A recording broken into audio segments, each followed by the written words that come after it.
Donno Daily. I'm Alex Donno here on the 5 Reasons Sports Network, broadcasting on this beautiful Friday on 5R Live, 5 Reasons YouTube. Welcome in to everyone. Let's celebrate the upcoming weekend. If you want to use the live chat feature, we keep that open. We're interactive during the shows. Make sure, my friends, whether you're watching us live or you watch us by replay later on, you smash that like button, smash the thumbs up button. Make sure you're subscribing to 5 Reasons Sports on YouTube. I see the way that the subscriber count keeps going up day after day after day. So I know people are hitting that subscribe button, and we thank you for it. Donno Daily is brought to you by BetUS.com. Bet with the 3-decade leader, BetUS. You can join now because we have a deal for you, my friends, for 125% sign-up bonus, or get a 200% sign-up bonus if you deposit with crypto. All you have to do is use our promo code 5RSN125 at checkout, 5RSN125. You can bet sports, casino, horses, even pop culture, and much more at BetUS.com. You bet, you win, you get paid. BetUS.com. We are also brought to you by the great folks at the Quarterdeck Seafood Bar and Neighborhood Grill. The freshest seafood. I love their sushi. Their buffalo shrimp is my favorite appetizer on the planet. Burgers and sandwiches. The ribs are elite. Make it your spot to watch every UFC pay-per-view fight. They have UFC 265 this Saturday for zero cover charge. You pay nothing at the door. Go to their website to peep their menu and find the location nearest to you at quarterdeckrestaurants.com. The Quarterdeck, come for the food, stay for the fun. Once again, shot out of a cannon on this Friday. I've had multiple double shots of espresso today. It's going to be a loaded show today. We like to load them up on Fridays. At 12:10, we're going to talk all things Miami Heat and NBA with the man himself. And we will prove once and for all that he does exist. Adam Borai from the 5 Reasons Sports Network. Incredible NBA reporter. He's broken so many stories with us. Adam Borai is going to join the program at 12:10 p.m. At 12:30, we're going to get some betting tips and maybe some cigar tips from our guy, Jim Rodriguez, J-Rod from 5 Reasons to Bet. And at 12:45, I want to get a reflection on Jimmy Johnson, who's going into the Hall of Fame, and he's going into the Dallas Cowboys Ring of Honor. I love how Jerry Jones has waited this goddamn long to put him in. He's a little petty, but I want to get some perspective on what it was like playing for Jimmy with Dan Sileo. You know, I worked with Dan on the Dan Sileo show way back in the day on 560 WQAM. I enjoy Dan. We're going to talk some NFL with him. We'll talk some Jimmy Johnson with him. So it's going to be a really fun show today. Let me say good afternoon to our guy, Sean Stanley, who I know is pumped up to talk some Dolphins football later on. He's always got that signed Don Shula football in the background. Mr. Stanley, broadcasting from the closet. How are you, sir? Doing fantastic, Donno. Again, it's another day, another Donno. That's all I'm doing every day. Another day, another Donno. And Nutella sucks. Oh, come on. You know, I want to start with what is the biggest sports topic of the week, whether you're a soccer fan or not, right? Like, even if you're one of those American bros who's like, you know, you get 0-0 games, you get ties. Why would I watch that sport? Even if you couldn't care less about soccer, if you're on any sports website, if you watch any network, including the 4-letter network to consume sports content, you've been seeing Lionel Messi all over your computer screens and all over your television screens for the last 24 hours. Lionel Messi, who is one of the, I would argue, the biggest global sports icon on the planet right now. I know Manny Chang will try to make the case for his guy, Ronaldo. Ronaldo is old news. Messi is the biggest sports icon on planet Earth. Soccer is the biggest sport on planet Earth. And he's leaving Barcelona, where he's spent his entire career, 21 years since he was a youth player. Lionel Messi has been with Barca. And I think what's extra frustrating to Barca supporters is over the past few days, it had been widely reported that his extension was done, that he was going to stay with Barcelona. So your hopes go way up, and then your hopes come crashing down. And it looks like he's going to be heading to, and I hate these guys so much, the oil money, just the absolute disgrace with the way that they just sign everybody and pay everybody, you know, the highest wages on the planet. It's not even fair. The game is rigged. It looks like Messi is on his way to Paris Saint-Germain, PSG, to reunite with Neymar. And yeah, Fabrizio Romano, who now follows me on Twitter, Fab and I go way back. He says, top transfer reporter in the business, by the way, PSG are confident to find the right deal structure soon to sign Leo Messi after opening direct talks since yesterday. PSG are already working on Leo's potential contract. Been told confidence is growing also in PSG dressing room. And Neymar, as you would expect, is pushing. Monty Libro says Manny needs to get with the program, and Messi is greater with Ronaldo. Yes, she gets it. She absolutely gets it. And I'm not one of these Messi stans, but yeah, Messi is the bigger global icon than Ronaldo. Now, one of the questions I've been getting asked over the last day from a lot of folks who don't really follow soccer, obviously they know Messi because everyone knows Messi, but people keep asking me, what is the American sports equivalent of Messi leaving Barca? Because you see everyone losing their minds over this. What is the American sports equivalent? And honestly, given what an icon Messi is and how long he's been with that club, Barcelona, because, yeah, Cristiano Ronaldo has left clubs before. And when Ronaldo a few years ago left Real Madrid for Juventus, that was a big deal. But he wasn't a career man at Real because he had been at Manchester United prior. So I don't believe Ronaldo leaving Real Madrid was nearly as big or as seismic as Messi leaving Barcelona. So as far as the American sports equivalent of it, I don't think anything is that big. But here are the best examples that I was able to come up with the brain trust, because I was discussing this with Manny and with Sean before we went live, going back to a time when probably some of our viewers may not have even been born yet or may not remember. Joe Montana out of San Francisco to Kansas City. That was a really big deal. Michael Jordan, even if you weren't necessarily alive to remember this, I was an 80s kid. But when Michael Jordan retired from the Bulls, the first retirement, to disappear, go play minor league baseball for a couple of years, like that was big. That was gigantic. That was seismic. Here's one that I hadn't thought of. And Manny Chang pointed out to me when Peyton Manning was out at Indianapolis. That was a big story. Now, it was a little bit different, I think, because there were some question marks as to how Peyton would recover from that serious neck surgery. Would Peyton ever be the same again? And I'm sure for Indianapolis Colts fans, it softened the blow knowing that they were drafting Andrew Luck, who was supposed to be the next Peyton Manning, right? So that story was big, but not this big. Tom Brady out at New England to Tampa Bay.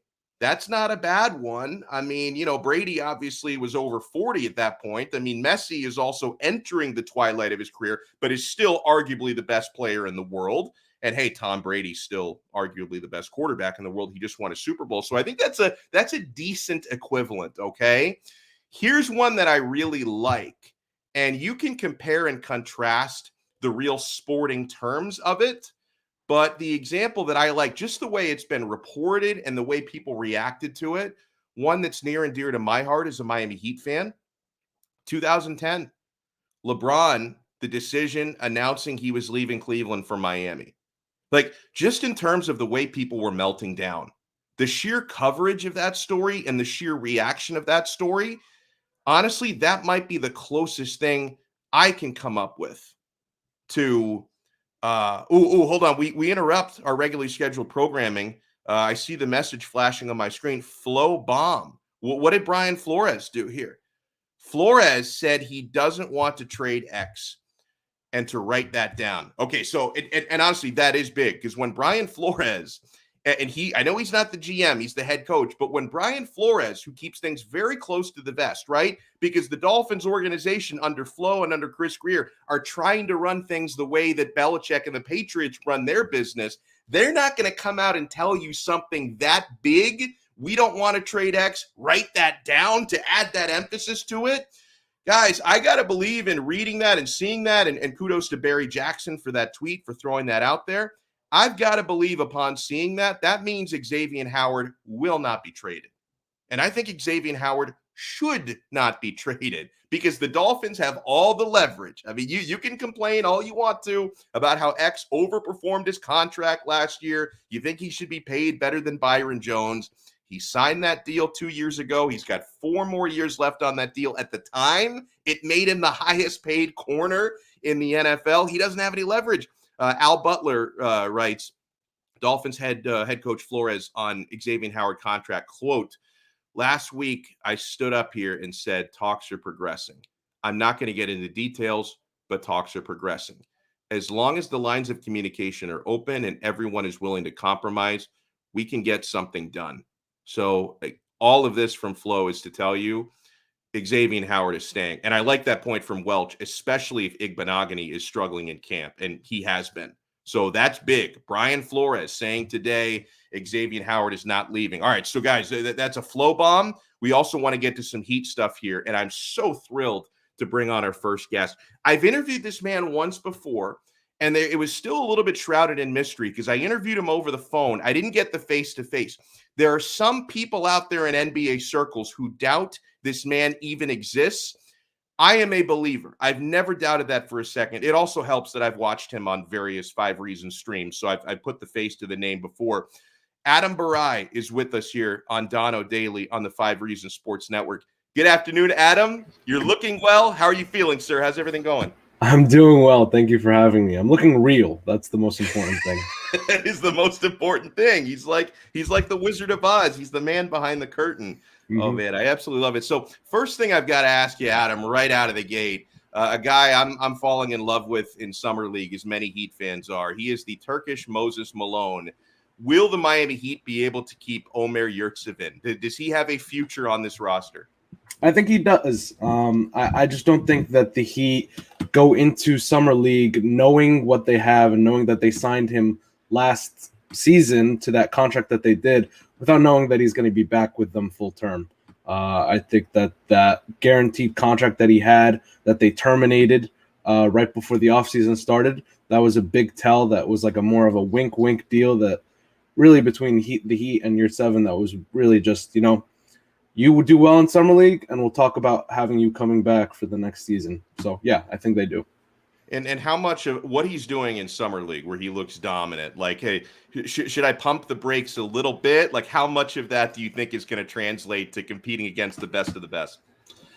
I don't think he wanted to – I think he just really wanted to show out. I think he wants to be the best player in Summer League to show what he's got. He wants to bet on himself and show that he's the best player there. I don't think that it'll translate that much that quickly. I don't really take much into account when he's shooting over, 6'5" guys, when he's 7 feet tall. I definitely want to see him defensively, how he would do. And I want to see if that shot translates into the NBA. Yeah, a big topic on Heat Twitter, and I don't necessarily think that Yurtseven's spot is directly related to this. Some people think it is, but where do you fall on the Udonis Haslem debate? Because I am a UD loyalist, man. I mean, Adam, I want to be, when I'm 60, I want to see like a 65-year-old Udonis Haslem still on the Heat bench, man. So what is it time for him to step away? Where do you fall on this? It's really tough because I love UD. I love everything about him. It's just I don't like this mentality that the world or the organization revolves around UD that some on Twitter have. I have the mentality that, he's here with us now. The organization won't fall apart if he's not with us. And I don't believe it should be up to him. I think it should be up to the organization. They have 3 spots. I would, at the very least, do my due diligence on those 3 players that you would want over UD. If one says no, you call UD. UD would not be my first call, but obviously I would not be complaining if he's back on the team. All right, so let's talk about the immediate future. When you look at those 3 spots, who do you think is next? Like, what are the remaining free agents you think could wind up in Heat colors before this free agency period is all said and done? Yeah, I think Yurtseven, the guy we talked about just now, I think he's played his way into a roster spot. I don't think he's going to be a two-way player anymore. Maybe before Summer League, you could have convinced him to that, but I just think too many teams are calling on making him a roster player at this point. So Yurtseven's 1. I do think they end up bringing UD back. That's 2. And the 3rd, it just has to be a wing guard, 3-point threat. It has to be. I don't think there's enough 3-point shooting on this team. And if I were to take a guess, it would be a guy like Wes Matthews. Boys with Jimmy, good defender, can shoot the 3. He seems like the kind of guy that they would want. Nice. I like it. Adam Borai is with us. He is on Team Wes Matthews. And you were speaking in terms of that could be, that could be a guy that they go after and the Jimmy connection. Is that your personal preference? Yes, I think so. If you had asked me yesterday, I would have said a different name. I would have said maybe a Danny Green. I would have said try to figure out a way to get Kelly Oubre. But right now, he's the guy. They need a wing. We're joined here by Adam Borai on Donno Daily here on 5 Reasons Sports. So let's talk about the moves the Heat have made so far. I don't think there's any debate that this team has gotten better, but I would ask you, how much better do you think they've gotten? Like on paper, how close is this team to competing for an Eastern Conference championship? I don't think this team is finished being built. There's still some ways to go, maybe a trade or two up at the deadline. I do think, though, they're a team that no one will want to play at all. And if things break right, we can see this team in the Eastern Conference Finals. I don't think they're ahead of the Sixers. No, I do think they're ahead of the Sixers. I don't think they're ahead of the Bucks or the Nets. But let's say there's an injury to one of those two teams, then I would definitely put them over one of those two teams. But right now, yeah. It's similar to my thinking, like, earlier this week when we were talking about building a quote-unquote championship contender. Like, my thought process is I think the ceiling for this team is very high, but a lot has to go right, for them to be an Eastern Conference finalist or an NBA finalist. And I'm excited. As kind of an old school guy, Adam, I love the sort of defensive personality this team is building. And, we know that that's a huge emphasis for what Eric Spoelstra and certainly what Pat Riley are trying to build.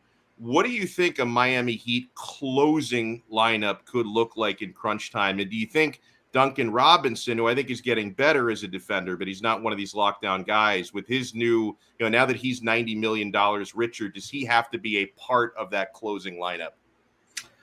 If everything goes right, the closing lineup is Kyle Lowry, Victor Oladipo, Duncan Robinson, Jimmy Butler, and Bam, not PJ. That's if everything goes right. You definitely need Duncan in that lineup as a floor spacer, and you need Jimmy to play up. He would have to be the 4 in this in the playoffs, and we know that teams like to go small in the playoffs, so I think that Jimmy would just have to play that role. But I do envision a scenario in a world where PJ Tucker will be closing at the 4 most games, which means it's going to be either Duncan Robinson or Victor Oladipo. And if you have to make that decision, and that means Victor Oladipo is not playing that well. So. Do you have any regrets on the way free agency's gone so far in terms of, let's say, a player like Kendrick Nunn, going to the Lakers and not being able to land DeMar DeRozan, who winds up with Chicago? Like, what do you think is going to be the costliest move that the Heat didn't make? Ooh, I have a few different things. I think number one, I would have picked up Andre Iguodala's option. Yeah. Just to have his contract on the books, because I think even if you couldn't find a trade for him now, you could have found one for him in the middle of the season, and you could have definitely used him to bring in a player that could help you immediately. Right now, the Heat don't have any tradable contracts other than Tyler, and there's no one really you want to trade him for. So I think that, for one. The second thing is I wouldn't have given PJ Tucker $8 million right from the cuff. I would have waited a little bit. Waited for a guy like Kelly Oubre, whose market clearly dried up, to see if he would have taken the mid-level. But other than that, I mean, they had a almost perfect offseason. You couldn't ask for much more. Maybe the answer to this is the Miami Heat. Maybe it's not. Which NBA team do you think has won the free agency period so far? Who do you give the highest grade to? Other than the Heat? Other than the Heat, yeah. The Lakers. Yeah, I think it's the Lakers. They got too many guys to compete at a minimum deal. It just you can't ask for much more than that. Malik Monk at the minimum? Are you kidding me? Yeah, it's a great deal. We were here Lakers fan. I love these photoshops that are going around with Messi. Yeah, I'm not sure if Adam is a big soccer fan or not. Maybe he is. Yeah, he's giving me the nod, So I like that. Now, something I was talking about opening the show, because I've gotten a lot of these questions from people because they know that I'm a soccer junkie.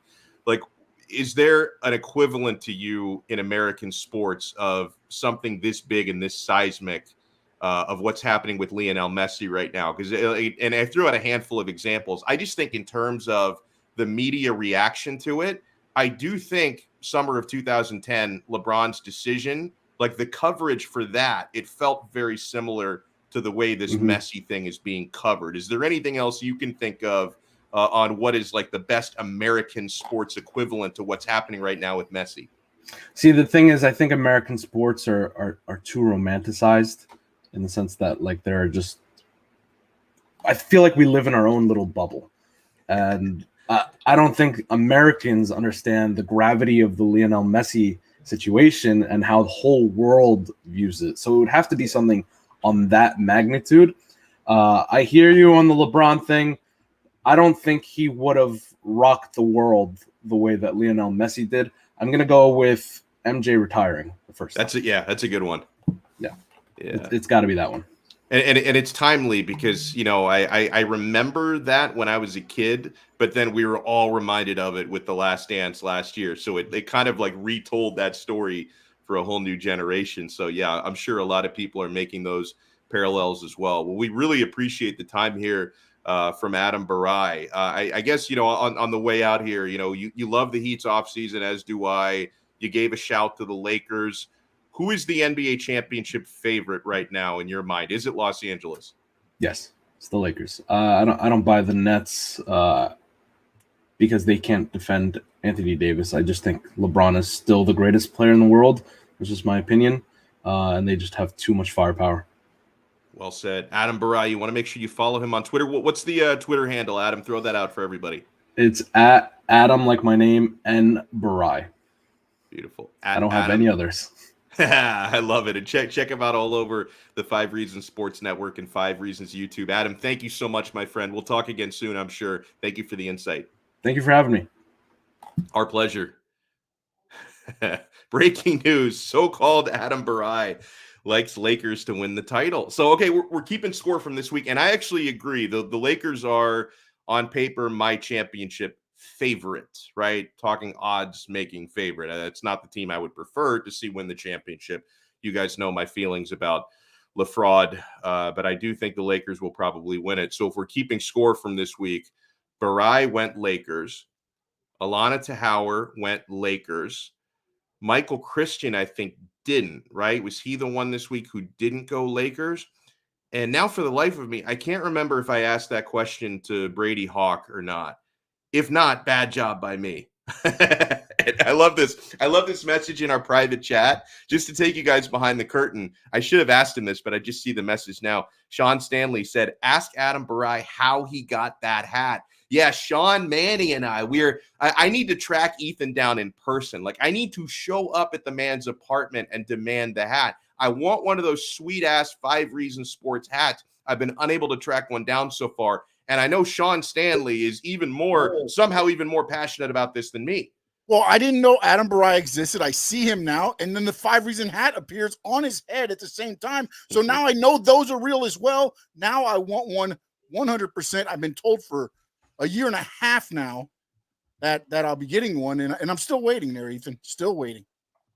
I want to talk a little NFL with you. And Sean, you can stay on here because I want to ask you the follow-up of my poll question from yesterday, where the majority of the people who voted said they were not planning on watching even a second of the Hall of Fame game last night. I ended up watching a couple of series of it. I didn't even make it through a whole quarter, but I did watch a couple of series of Dallas versus Pittsburgh last night. And I really think it's funny when so many people on my Twitter timelines, you know who like the absolute hardcore NFL fans are, when everyone's like, football is back. It was back, baby. I mean, was it? I mean, the only guy I cared about who played was Najee Harris, and I'm glad he got some touches yesterday, you know, for the Steelers. But other than that, it's like, all right. Mason Rudolph at quarterback. Oh, come on. Mason Rudolph. I haven't seen him since XFL days. Yeah. It's good to see him on a football field again. If that's what you're into. At any point, did you flip over to watch a little CFL? Because I didn't. I just decided, like, I already have this reputation, which is totally unfair, about being anti-American. And I thought that is it totally unfair, really? What's that?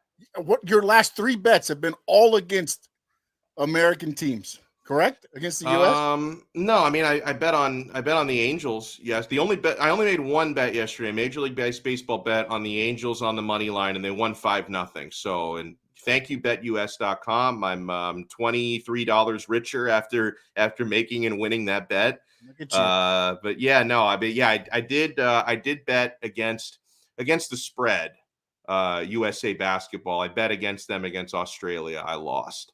I bet against the U.S. women's national team, and they lost. So I mean, Sean, okay, I lost the basketball bet, but I won the soccer bet. So call me anti-American if you want to. I'm just trying to get that bag, bro. Like I'm just trying to make that money, man. Is that what it's all about? The money, huh? You're just all about the money. Throw the nationality out about being American and everything else. When it comes down to money, you're going to go for. I will sell out my country to win a bet. Yes, if that's what you're asking me. I can see this now. Now, I did not sell out because I am a dual citizen. I'm also an Italian citizen. I did not sell out the Azzurri in the Euros, but they won the tournament. So I know things, man. Like I bet Italy every game, and I didn't win every bet because they had some games that went to extra time and penalty kicks. And in soccer, like you bet extra time and PKs separate from regulation. So I didn't win every bet, but I bet on the Azzurri the entire way. They won the tournament. So listen, man, my loyalty can be bought if I believe. Green. Your loyalty is green. That's it. Green. My loyalty is green, and I wanted to I feel bad for being a little bit deceptive on the title of this episode, because part of the title for this episode is Tua on a mission. But just with everything going on today, from Messi to Brian Flores basically saying we're not trading Xavier Howard, that news broke in the last 15 minutes, to everything going on with the Miami Heat. I don't know how much specific time I'm going to devote to Tua Tagovailoa, but I love him so much that I might have to put his name in the title of just about every episode. And I see what's going on there with disgusting predator Deshaun Watson. And I know the Dolphins will not be trading for him. And that blow will be softened by the fact that Tua Tagovailoa is doing very well and progressing in training camp. Tua is a self-made, self-motivated individual. He's got a positive attitude, a great head on his shoulders. But don't think he didn't hear and see a lot of the crap that you guys were talking about him last season. Don't think that didn't get back to him. Like, don't think people weren't showing him the press clippings.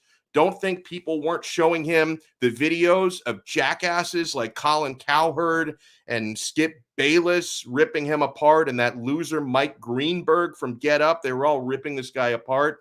Don't think he didn't see it, and don't think it doesn't motivate him to be better and better and better every single day. You're already seeing, and this shouldn't have been rocket science, but you're already seeing in training camp over the last week, the new playbook designed by Eric Studesville and George Godsey actually caters to Tua's strengths. He's being aggressive downfield, a lot more RPO, which it makes too much sense not to do with Tua Tagovailoa. He's developing more chemistry with someone like Albert Wilson, who he didn't even get a chance to play with last year. I think that duo could be dominating the NFL this coming season. So I am bullish on Tua Tagovailoa the same way I am bullish on Bitcoin and Ethereum, and the same way that I am bullish on our next guest. I love this dude, and he and I can both be anti-American together, because I took his advice to bet Australia plus 12.5 against the U.S. Men's basketball team in the last round. Jim Rodriguez, J-Rod from 5 Reasons to Bet, joins us here on Donno Daily. J-Rod, you're looking well, sir. How are you? I am excellent, my friend. Thanks for having me on. What's up to Sean Stanley? Our bet looked pretty good, that Australia bet, for about, 2.5 quarters there? We were geniuses. I know.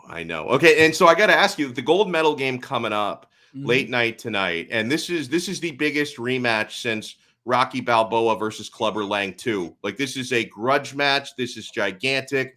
France humiliated us. I went back to calling them freedom fries after the way that France humiliated the USA earlier on in this tournament. So United States has a chance to get revenge against the Frenchies and win a gold medal. But J-Rod, I noticed the spread here, man. I'm on BetUS.com a little earlier. Minus 12.5 for Team USA against a team they already lost to. Do I have to be anti-American again? That is plump, right? That is very plump. 12.5. Listen, here's all I have to say about that. The U.S. is in games they have won in this tournament. They're 4-0 against the spread. Ooh. So when they win, they cover. Now, this is a ferocious lockdown defense by the French. You know, Rudy Gobert, Evan Fournier has been playing really well, and they beat them now. And this is some if only they had defenses like that in some of the wars where we had to go bail them out, right? I mean, God, usually the French defense is porous, and then I mean, listen, unless this is the greatest rope-a-dope since Ali, Pop had us all scared. Oh, no way. I mean, the U.S. was minus 1,000 before the Olympics started to win the gold medal. After that loss to France, it came to minus 200, which, by the way, I jumped on that, by the way. Yeah. So at least you're getting some return. Listen, I think the U.S., I think they win, but I can't go with the cover. It's too big. 12.5. No way. I mean, they've scored 108 points of the Americans in this tournament. They've scored less than 80 against the French. They're going to have to play some defense. They're going to have to play some old school, which I think plays into Pop's way of playing. I think this is all some grand scheme by the Frankenstein doctor, Greg Popovich. At the end of the day, they were mad because they didn't like his style. And at the end, the gold medal game is going to have to be Greg Popovich style. I think the U.S. wins. I don't think they cover. I think the best bet to do is lay 6 because the U.S. is laying 6 in the first half, and then you can do some in-game live betting. You know, that's kind of where I would go with that. But it's hard to root. It's hard to it's hard to fade 12.5 points, man. I mean, I got to take the French by plus 12.5. I'll take that every day. And if I lose, great. The Americans win the gold medal. I want to throw this out there. If there's like any country that's willing to let me seek asylum, like once, because I'm going to get run out of this country. Like I already have Manny and Sean spreading all this propaganda about how I'm anti-American. I know that the feds are watching me every step of the way now with all these bets I'm making against my country. So if I have to do like a Julian Assange or something and like show up in Moscow, you know, I'll do what I have to do, man. I'll do what I have to do to survive. I've got something even juicier for you. The French money line, 6-1. Yeah, I saw that. 6-1. It's tempting.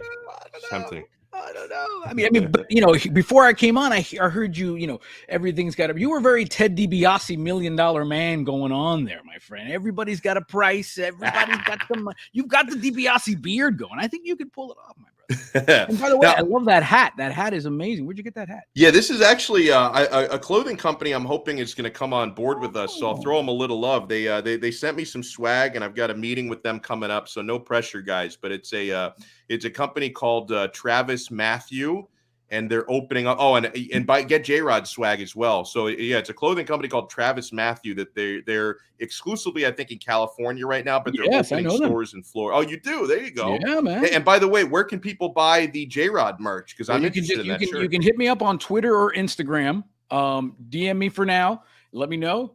We'll take care of you. We've got green and black. Red is in stock right now. It's the J-Rod experience. All my Oakland A's buddies hook this up now. Oh, see, that could be an order. That could be an order right now for all I know. Hang on a second. I'm on the air.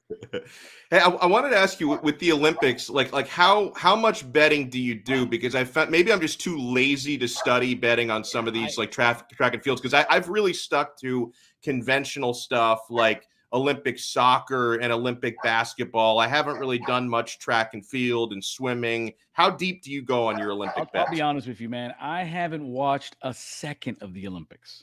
A second of it. I mean, I can bet a sport because you do the metrics and you figure things out. The Olympics, I don't know. They have just lost their mojo for me. I just don't. I'm not interested. Plus, listen, I'll get up at 5 a.m. when Major League Baseball's in Tokyo.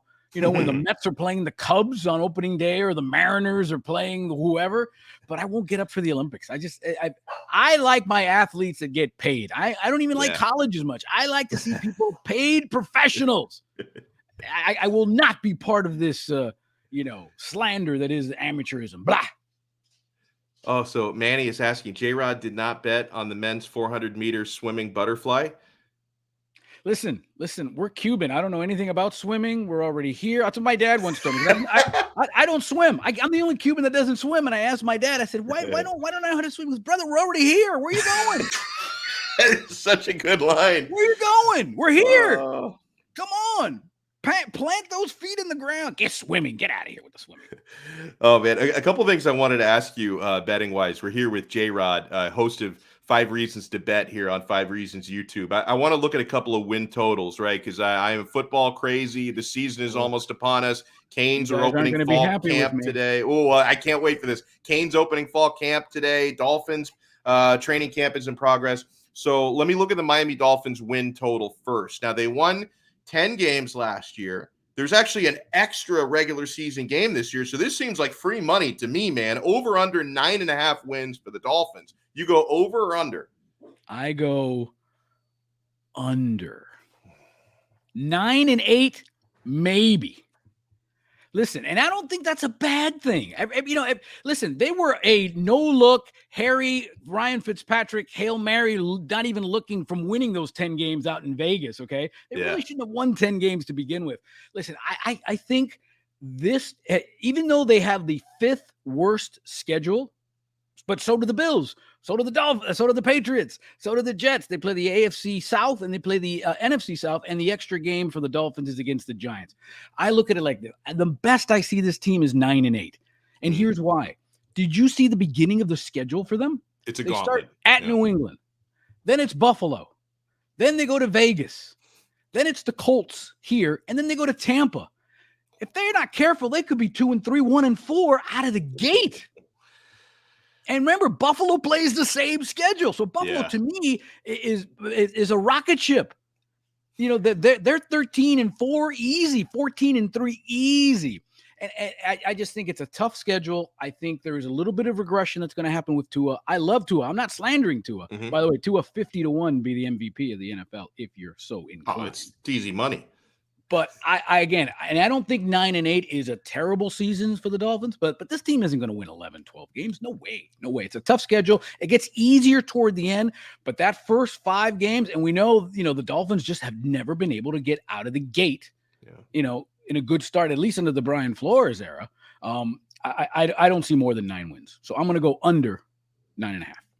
Now, here's one I am leaning under on, even though a couple of the preseason predictions I've made have said 10 wins, but I'm also super positive Miami Hurricanes guy. Yeah. Their over-under is 9.5, and it's like it's a real tough one. I mean, I can say 10 wins all I want to, but at the end of the day, if I'm really putting my money on it, I'm probably going to abstain. But I'm thinking realistically under 9.5 for the Hurricanes. Yeah, I mean, I've seen it at 9. I was at Bet US today before I jumped on, and it got down to 9. Oh, nice. I think it's a push. I think it's 9. I think that's where it is.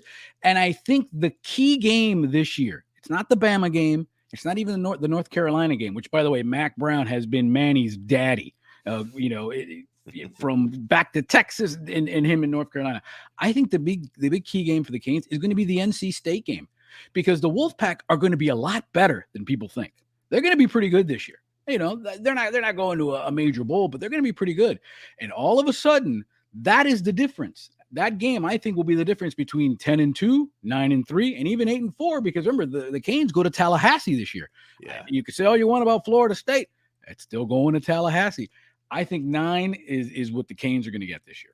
Well, and really Manny's not going anywhere. Leave Manny alone. Yeah, leave Manny alone. Well, really good stuff here as always from J-Rod. You want to follow him on Twitter at J-Rod Show and check him out on this network on 5 Reasons to Bet.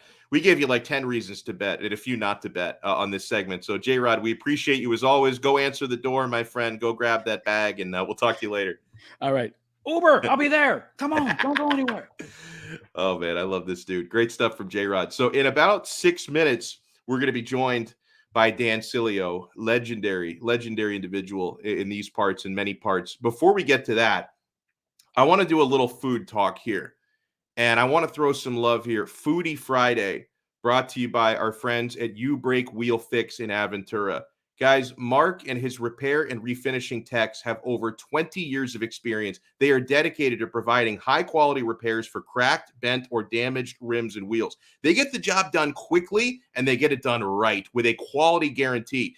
And if you want to check some reviews, if you don't want to take my word for it, you should. Check them out on Google and Yelp. 5 stars across the board, my friends. And something that I love that you can get done at U Brake, like, they don't just help you out if your wheels are cracked and broken. They can pimp out your wheels, my friends. They love our local sports teams. You can get your wheels customized in Heat colors, Dolphins, Canes colors. You want that pink and black from Inter Miami, whatever combination you are into, they can hook you up at You Break Wheel Fix. I've seen some folks driving around South Florida. I even had to, believe it or not, months ago, I had to compliment somebody I ran into who had his wheels pimped out in Florida Gators colors. And you know how much I hate the Gators, but I thought the wheels looked so good. I asked him, where did you get those done? Sure enough, You Break Wheel Fix in Aventura, 1861 Northeast 146th Street, on the web at youbreakwheelfix.com. So make sure you check them out and tell them Donno and 5 Reasons Sport sent you. Manny, can you cue up this that food picture for me? This has been going around the interwebs over the last day of somebody just defacing a slice of pizza. Pizza plus ketchup. Now, I'll be honest, my standards for pizza are very high. That doesn't look like that great of a slice to begin with, but then you really want to desecrate it. You pour ketchup on that son bitch as well. It is offensive to my core. It is offensive to my core. And I know what you're thinking, Donno, is that even worse than pineapple on pizza? Yes, it is worse than pineapple on pizza. Now, I want to bring in ketchup expert Sean Stanley, because I'm pretty sure this man puts ketchup on everything. Sean, I don't know how you feel about ketchup on pizza. Is that approved or disapproved?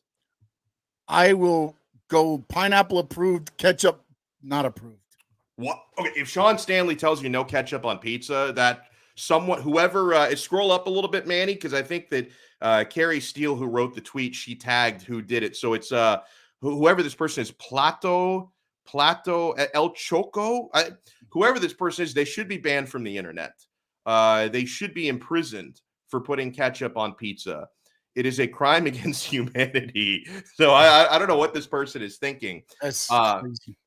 I asked Sean to do a little homework before the show. Sean, can you give me a top 5 list of the top 5 foods you love to put ketchup on? Then I'll give you mine, but you can go first. All right, why don't we go back and forth? We'll start at number 5. No. You do yours first. You'll okay. Understand why I need you to do all of yours first. Okay. Then you will understand. All right, now I got a question, though, because I love ketchup on anything potatoes. Is that all lumped in one, or are those strung out as individuals? For the sake of you giving us a fully complete list, let's just say potatoes are one, because I want to hear what else is going on in your mind. All right. Well, of course, potatoes there. I like ketchup on my eggs as well.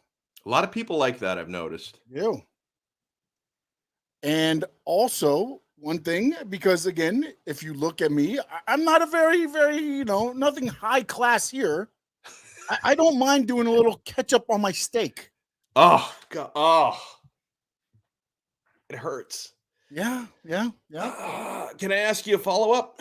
Go ahead, man. How do you like your steak cooked? I like my steak medium.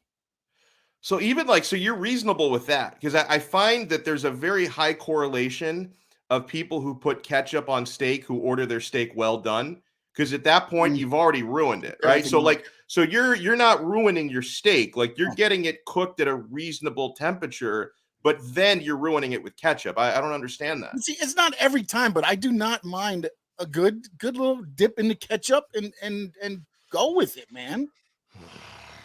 And the reason I do that is because I like my ketchup on hamburgers. I think that's what ketchup is ideal for. What about hot dogs? You do hot dogs? No, ketchup don't go on hot dogs. I love how that's where you draw the line. Unless you're under 10. If you're under 10, after that, it's mustard on hot dogs. I love how you put ketchup on your steak, but hot dogs are where I draw the line. Yeah. Do you want to hear my top 5, Sean? Let's hear this, man, because top 5 foods I feel that I love putting ketchup on. Nothing. There is no top 5. What? There is a better option for every food. French fries, I will take a nice aioli or a buffalo ranch. I would much prefer to dip my fries in something like that. hamburger, again, give me a nice aioli or a burger sauce. Steak, you got to be kidding me. Like, you should be deported to another country for doing that. I can argue society has moved beyond a need for ketchup. Like, we don't need it. We're over it. We're What do through you it. mean? We're past it. If you go someplace and they cook something that you don't even want to taste, the best thing to do is just put ketchup on it. Well, then Ketchup you shouldn't hides be the eating taste there. of anything. You got to find better food. Well, let me find a guy. I know he's got higher standards here. Our next guest, because he is a paisan. So I know he's eating the good Italian food, and he's not putting ketchup on his pasta or anything. This man is way too smart. The great Dan Sileo joins us here on 5 Reasons Sports. Dan, I love seeing you. I worked with this guy way back in the day. It's been way too long, Dan. How are you, sir? Dude, all good, man. Way to go, man. I love the conversation. See, I'm more like, I kind of like Sean's idea too, because when you hate something, you just throw whatever on it, just to go, no, here, let me throw ketchup on it. But no, I like it. I like the deal. But see, I'm more like an Italian gravy or sauce, because you could put that on a hot dog. You could put that on a hamburger. I don't know. I'm more Italian sauce, brother. I love it. And Dan, there's so many things I wanted to talk with you about. Now, first and foremost, with everything going on with Jimmy Johnson, he's getting enshrined in the Pro Football Hall of Fame, much deserved. Should have happened a long time ago, to be honest. Even Jerry Jones came out and said he's putting his petty aside and he's finally putting Jimmy in the Ring of Honor at their stadium there, which is, again, long overdue. You played for Jimmy, and Jimmy, of course, being a Canes guy, one of my favorite freaking coaches and human beings of all time. Dan, what was a day in the life like at a Jimmy Johnson practice? What was it like playing for that man? Man, structure. I'll tell you something, Donno. I hate my life because of him, and I'll tell you why. Why? Okay? Because everything was about winning. Everything was about keeping your head down. Everything was about learning how to be a champion. Everything was about being in the right place at the right time. No jacking around. Nothing about, I just wish one thing, and Jimmy has said this over the last couple of months, is that he wishes he could have enjoyed it more. I tell you, Donald, being in those practices, being with him for 3 years, and then a brief time in Dallas. I mean, I was around Jimmy for around 4 years. And I'll tell you something. I've never seen a more driven guy. It cost him his first marriage, his relationship with his kids. It was all about winning. Jimmy, when he was with the Dolphins, I saw that game against the Jaguars, I think it was, that was his last coach game. I think it was a playoff game or something. I remember looking over at my wife. I went, he'll never coach another down ever again. She's like, "You're kidding me?" And I go, "No, you could see it on his face. It had just worn him down. He had been on this fast track, on this treadmill, and you just knew he wasn't going to be in the game for a long time. He was like a Bill Walsh in a way. Jimmy was more, had more energy than Bill, but Bill had the same drive as Jimmy did. And just being in a practice, I tell people this all the time. The hardest games I ever played in were the games I played at the University of Miami Monday through Friday in the practices, because I was going against some of the greatest football players that have ever lived. And we were doing it on a day-to-day basis. I had Dave Campo on my show yesterday, and we were talking about those inside drills and those practices. We would see Joe Paterno. We would see Barry Switzer. We would see all these guys like Lou Holtz watching us practice. And this was in the spring. And they said this, what the coaches used to say to those guys? How do you get these guys to practice like this on a daily basis? We can't get our guys to do that. We had so many gifted guys that Jimmy had brought in. Look at our coaching staff, too. I was talking to Campo yesterday, Donno, about this. You know what my GAs were? My GAs were they were Chuck Pagano and they were Tommy Tuberville. I mean, these were guys checking beds. I mean, one's a United States Center. He's a 3-time SEC Coach of the Year and Coach Tuberville. And Chuck Pagano has had great success in the NFL, and he was an assistant for Jimmy for a bit. I mean, we had such a deep staff. Our team was so deep. It was truly the Camelot of college sports. And people always say, what do you think of the Alabama dynasty? I think it's phenomenal what he does. I think it really is. But how many of those players translate into the NFL where you went, man, outside of Julio Jones or maybe Derrick Henry, You go like this. Those guys were Hall of Fame, trend-setting type, game-changing dudes, that we had at our program at one time. I mean, it was just really outside of my daughter and with my family, it's the greatest time of my life being around that because, everywhere we went, man, it was Rome. Yeah, man. Well said. And it was just Rome, dude. I mean, Alex, it was, Donno, I tell you, I never, and people ask me, and I've calmed down a little bit, believe it or not, since really we were on in QAM, because you know why? I've got to understand something here, man. I don't think we're going to ever get to that type of dominance ever again because of numerous factors. I just don't think we're going to be. We've had one 10-win season in 17 or 18 years. I mean, we're talking about the past too much. And we're not talking about the present. I mean, college football's changing in front of us, and, it's changing right underneath Miami's feet right now. And I don't know if Miami's ever going to be in a position where they're going to be consistently. Can they get to a couple of years and play for it? Maybe. But we could be like LSU, but to be like Alabama again, I don't know. Now, speaking of you calming down, it's funny. I was talking with Manny Chang, who's one of our producers here, who you might remember from the QAM days. And he reminded me that one of the very few dudes I liked in that building.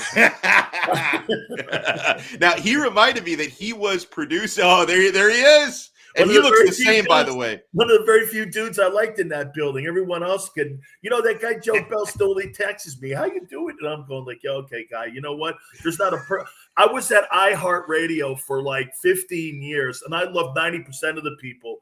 I was at QAM for like 11 months, and I hated 90% of the people I worked with." Now, and Manny reminded me of an amazing memory, and this is something like you probably still get sent this on YouTube. You remember the rant that you had? You were doing Canes post game, and when Miami got embarrassed by Kansas State, you went on this rant where, I mean, I guess the only direction you could go in from there was calming down. If you say you've calmed down now, and Manny reminded me he was in studio producing that rant, and he's probably thinking like, "Oh my God, what is going on here?" No, man. And by the way, you could plug that rant into any year since, for the Canes, because to me, I mean, that rant. As a matter of fact, I remember I did the rant, and then I did a post game show on Saturday, and I remember quitting on the air. And they could say what the hell they want. I remember going like this. I remember just saying, "Hey, I'd rather be washing my car than talking to you right now." I said, this was me. And like, nobody could believe what I was doing. I just said, I just don't want to do this anymore. I can't bash the program like this so much. And oh my God, I just kept going on. And I just went. And finally, I get up the air. Joe Bell goes, "So you're quitting?" I go, "Yeah, I don't want to do this anymore because, quite frankly, this program sucks under Al Golden."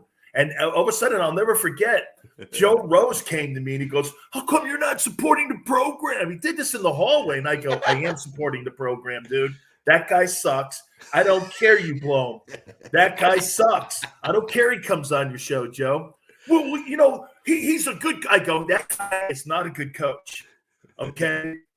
And so, of course, firing because he sucks, like I said he would. But here's the good one, O'Donnell. So my wife comes to me and she goes, "Wow, you were right about the whole thing with Al Golden. Congratulations." And I go, "Yeah." She goes, "Hey, do you have a job?" I went like this. No. And she goes, "Oh, wow, must be great to be right." That is a trip. Oh my God, that is too good. I got something else I wanted you to get in on because I know you talk a lot about this on your shows, and I'll give you the chance to promote before we finish it up. But Deshaun Watson, there was some noise earlier this week that he could end up in Philadelphia. I do believe they would be the front runner. I'm also seeing that, the Houston Texans are still asking for quote unquote too much, given his legal troubles. So Dan, how do you think this ends? Do you see Watson landing in Philly? Are you guys like down in Miami not watching the tea leaves too? Because I actually think the Dolphins are the front runners, and I'll tell you where I'm going with this. Yeah, I do, because the Dolphins have the more assets than any team out there. That trade up, this whole thing started with Chris Greer and that whole Tunsil trade, and then they ended up trading out of that 3 pick for the Niners. Look at the assets that the Dolphins have that they can move, and you can even move Tua. So this is where I'm going here with what I'm understanding with Deshaun Watson. I know Nick Caserio pretty well, the general manager of the Texans. So as you know, I get all these big guys on my show. I do a national football show for Jacob Media during the day from 4 to 6 Eastern. Then I do my national radio show for USA Radio at night. And during the football show, we get all the general managers. We've had Bruce Arians on. We've had everybody on. And, I just in a call to him the other day, I said, Nick, I'd like to get you on the program. He goes, yeah, I can't really do it right now because of the whole Deshaun Watson. I go, have you guys opened up dialogue with anybody? We've had like Telesco and, Kevin Colbert. I know the right questions to ask without getting these guys in trouble. Right. I said, are you taking calls? And he goes, yeah, we're taking some phone calls. I go, well, let me ask you this. Are you taking calls from East Coast teams? And he goes, yeah. And that's where you leave it. You don't press him because then he can always say, I never said that we had a conversation about Philadelphia. Then you start deducting it. Do they want to trade him out of conference? Yes. They don't want to trade him to the Patriots. They don't want to trade him to the Dolphins. They may be forced to because of assets. I asked Jimmy Johnson this question prior to all these allegations. And I go, Coach, would you take 4 number ones for Deshaun Watson? He goes, no.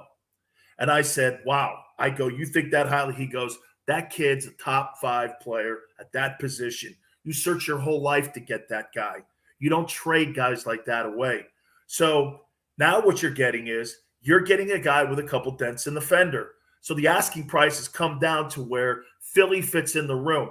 Devontae Smith, a receiver that I'm not even sure you got the dude in the room. And by the way, Jalen Hurts wasn't drafted to take the place of Carson Wentz. He was drafted as a seatbelt in case Carson Wentz continually gets injured. He's a safety belt. This guy's not going to be the face of the Eagles.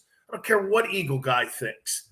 And Devontae Smith, if you don't have a good thrower, remember that guy Mike Wallace we had down in Miami for a little bit? They got him from the Steelers. The guy who was stealing money down here, yeah. Yeah, he sucked out loud. Jesse James, when he was robbing a bank, he at least used a gun. This guy was like, once they got this guy in the room and they had all them horrible quarterbacks and they had that horrific general manager and Jeff Ireland, they couldn't get him the football. It was a $17 million bomb. I don't care what you have. The kid looks like he's a nice kid. Great. Who cares? All I'm saying is that Philly's got to be in that conversation. But now they're moved into the negotiations. 2 number ones and Devontae. I don't personally think that's enough. This is what I would. Carolina, could they move off of Sam Darnold in a minute? Could the Dolphins move off of Tua? Dude, they're not even sure they're moving on Tua. They're looking at Tua and they keep – anytime a team starts this, Dono, well, he's got great leadership and he's picked up the offense. That's when I know he sucks. Oh, no. Because bottom line, you want to hear this. This guy really is just wow factoring everybody. I mean, he is wow factoring like Burrow or like we saw with Herbert. The only thing I'll say about that last year, it's easy to compile stats when you're throwing from behind. So Tua had to play within a system. So to me, the Dolphins, man, I don't think Denver has enough assets. No, I don't either. I do think the Dolphins, if they look at game 6 or 7 and they go, I don't know here, man. Boy, that Deshaun Watson. Can you live with the collateral damage of having the sexual cases that are pending? Remember something here, too. There's civil actions right now. There's not any that are criminal. Which means this, they're going but I still wonder about that, though, because people have pointed out to me that sometimes the criminal fact-finding takes a long time. So I wouldn't completely rule it out. Like, I'm worried about the cloud over his head, man. How about this, though, man? So if you had a guy in your community that was potentially raping 22 women, do you think the police would want that guy off the street as a serial rapist? I mean, if the Houston police thought that this guy was really that, and anyone in their right mind said that this guy was sexually assaulting 22 people. If we're not watching what's going on up with Andrew Cuomo right now and how bad that case is going for him, 22 cases, and the Houston police and the district attorney, Alex, aren't doing, and the NFL hasn't put him on the exempt list, and you're not hearing Tony Busby, the lawyer for all these women. Again, I'm just reading the story here. To me, it looks like confidentiality agreements are being struck. They're trying to get rid of as many of these cases, maybe a couple of them next spring. If I think the NFL's giving some of these people direction, he may get suspended for 4 games. We don't know yet. but they're trying to work this stuff behind the scenes. Because where's the NFL and the NFLPA in this? I haven't heard anything. Yeah, I want to get you on again at some point, Dan. We're out of time, so I got to wrap it up. And I want to give you a chance, dude. I see you all over the place, man. Promote what you're doing. Promote your shows. Thank you very much. Okay, yeah, you can go to @Dan Show, my Twitter page. That's the only thing that stupid ass Andy King did that was right, was make sure that I changed that Twitter handle. Yeah, 4 to 6 Eastern time, the National Football Show. Manny, I love you, man. That's great. Okay, and at night, from 9 to midnight, we do a national radio show, too, with USA Radio Network. Well, be good, Dan. Have a great weekend, sir. You bet, Paisan. Talk to you soon. Love you, Manny. Love you guys. How about that? All right, so I want to send out huge thank yous to everybody who took part today. Of course, Dan Sileo, you saw him there. Adam Borai, J-Rod from 5 Reasons to Bet, Manny Chang and Sean Stanley in the back. Guys, make sure you support our sponsors. Quarterdeck Seafood Bar and Neighborhood Grill. This weekend, tomorrow night, they will have UFC 265 for 0 cover charge. If you don't think it's worth paying $70 to ESPN Plus to watch it at home, you can get it for no cover at the Quarterdeck Seafood Bar and Neighborhood Grill. Watch it with your friends. Make some new friends out there. That is the spot, man. Make sure you're signing up at betus.com. You want to start betting the NFL games coming up. You want to bet the UFC fights tomorrow night. If you use our code at America's favorite sportsbook, betus.com, sign up with our code 5RSN125, and you get a 125% sign up bonus. I signed up officially on Tuesday, and I'm still using my free play money. It's a beautiful thing, 125% sign up bonus. For Manny Chang and for Sean Stanley, I want to say peace out. We will talk to you guys on Monday at 12 noon on another episode of Donno Daily here on the 5 Reasons Sports Network.